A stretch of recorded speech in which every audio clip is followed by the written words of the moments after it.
And why are we here? Because we care. And the reality is that all of you are going to go from this point to another point and tell people you were here. And tell people that you were part of the fight to make change. A lot of people think, well, pot's legal. There's no reason to be here.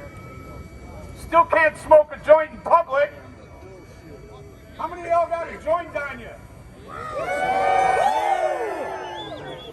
Well, make sure you fire it up and put some smoke in the air for the people that can't be here.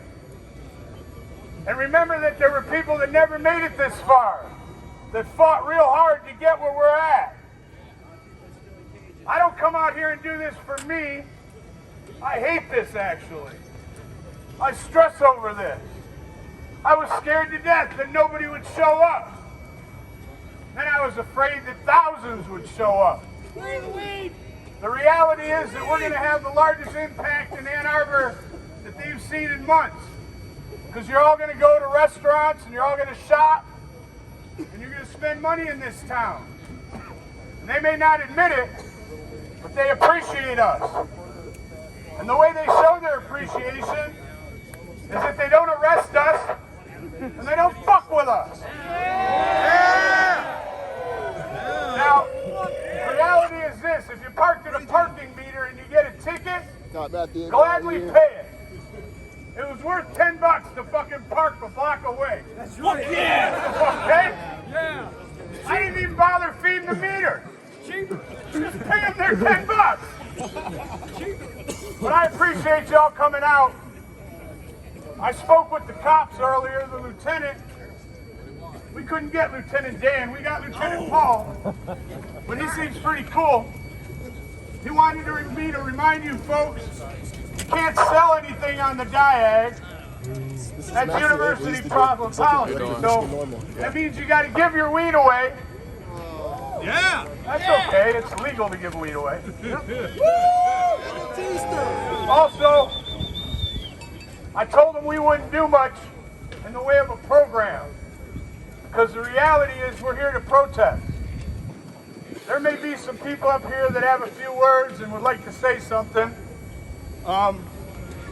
So being a man of my word, I'm going to let them do that.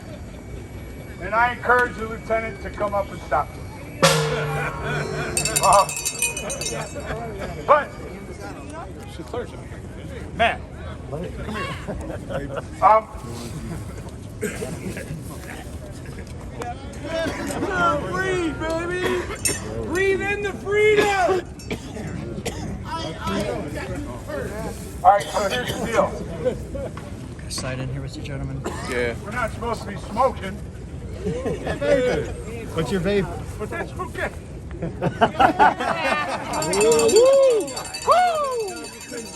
I try not to be rude once in a while. Holy Jesus. So here's the thing. There used to be a time on the diag when nobody was smoking weed and you'd fire up a joint or you'd, do something like this and the media would just like crowd around. They all had to get their photo. Well, I've ended up on the front page of the paper with some really good photos. So I'd like to thank all you photographers for making me look good. Because, not all DNA. I do appreciate you being here. I want to ask a friend of mine, one of the few people that has been in this game for almost as long as me. I'd like to ask him to say a few words. Mr. Matt Abel, the Executive Director of Michigan Normal. Yeah. Happy Hashbacks, everybody!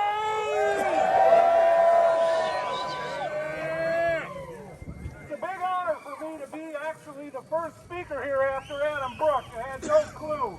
But it's such an honor to see all of you people here for this protest that isn't even happening today.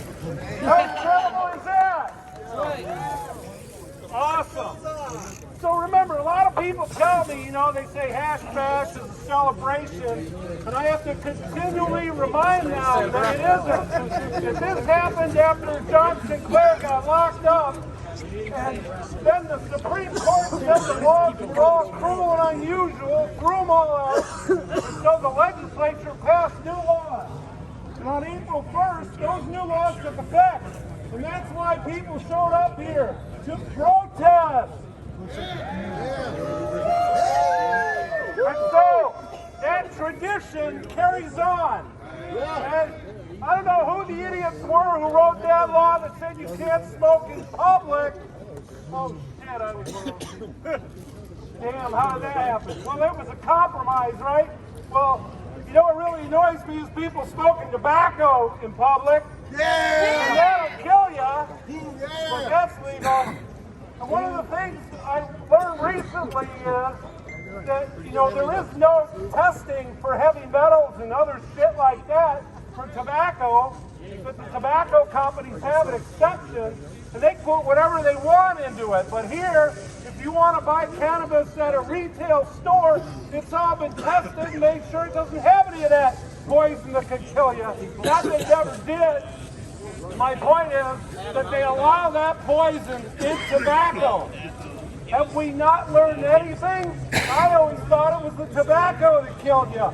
Well, it turns out maybe it isn't that at all. Maybe it's the poison. Now, I'm not advocating tobacco or nicotine or caffeine or sugar or any of those other things, but I know that when I smoke cannabis, it makes me feel good. It makes me chill. It makes me enjoy life. It makes me let go of my worries. It lets me be creative. It lets me be not afraid to get up here in Ann Arbor on the Diag on the first Saturday in April and yell at everybody, Happy Hackman!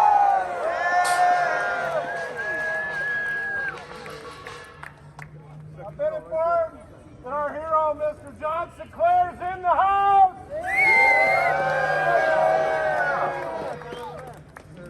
You can give him weed, it's legal now! So feel free! Because of COVID, he might not smoke one with you, so you might need two. I know I stopped passing him around in circles a couple years ago because I got sick so many damn times. But I'll tell you, I never got COVID. And you know, the statistics are showing that people who have cannabinoids in their system are getting less incidents of COVID. And when they do, it's less serious. No, I'm not advocating that you all smoke marijuana. That's the truth. That's the truth.